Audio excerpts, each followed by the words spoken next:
Peace and love, black families. The Prince of Pan-Africanism, Dr. Umar Johnson, here in Minneapolis, Minnesota for the first time. When we talk about knowledge is power, that cannot ring any more true than in the area of education. Because if our parents only knew that they had a lot more power than they had, I think that they would be a lot more involved in the lives of their children and in the school. Parent Voices Talk radio show. Make sure y'all listen to that. Get the most important and relevant information that's being put out for African people within the Twin Cities. Make sure you support Parent Voices Talk radio. This is your brother, Dr. Umar Johnson. You can get at me, drumarjohnson.com, but you must support Parent Voices Talk radio.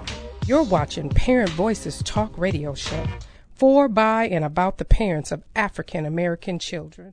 Dr. Johnson, I'm looking forward to seeing you tonight. I understand it's standing room only, so I'm excited about it. Welcome to town, brother. Thank you. I didn't know it was a challenge of getting him in any venues here. What's kind of like the thoughts, man, like you get to, man, in the zone right before you deal with your people, brother? And stuff what I normally do. I try to tune into the ancestors and the Most High and ask them to give me the words that they want me to deliver. I don't prepare speeches anymore. I just let it come right from the heart, which is interesting because sometimes when I speak at colleges, they want to see an outline of the speech to make sure I don't say anything that could be potentially controversial. Having Dr. Umar here, we tried to utilize university space, and unfortunately, they told us that he was not really mainstream enough to have him here. And why do you think that was?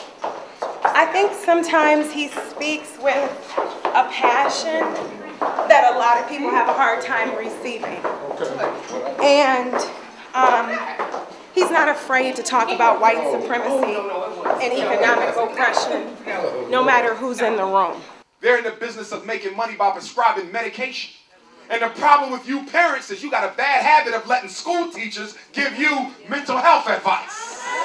Talk about that one.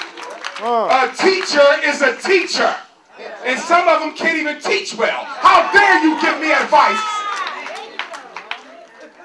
on psychiatric medication?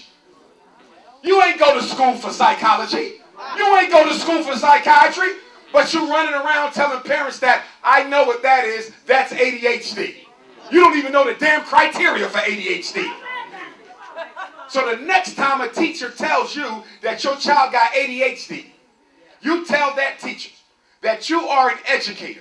You are not a mental health expert. And the next time you give me mental health advice, I'm going to write a letter of complaint to the superintendent, the chair of the local school board, the United States Department of Education, and the state chancellor, because you are practicing outside of your realm of expertise. Stay in your place. It was much needed, man, especially in Minneapolis, where the denial level is so high about what's really going on. Man, what was planted on my head was the conscious level that brother had me rise to when it came to the medicational war we against, the educational war we against, as well as just the way that they got society against our whole way of being, period. Dr. Umar Johnson, listen, is real information. You know, a lot of us are powerless. So how do you attain power from a powerless situation? You get your knowledge. You go read, you go research. And he's just really pointing you in the right direction.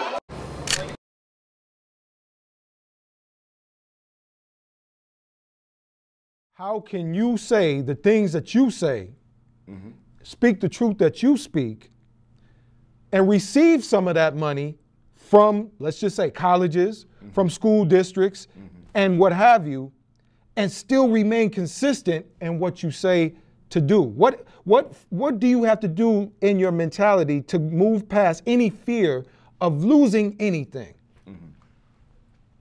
I would say that for me, a long time ago, when I first got into this work, I recognized, as I studied everyone who came before me, including my ancestor Frederick Douglass, that you had to come to a point where you were willing to lose everything for the ideal for which you stand. And if you're not willing to lose everything for the ideal for which you stand, then you're not totally committed to it.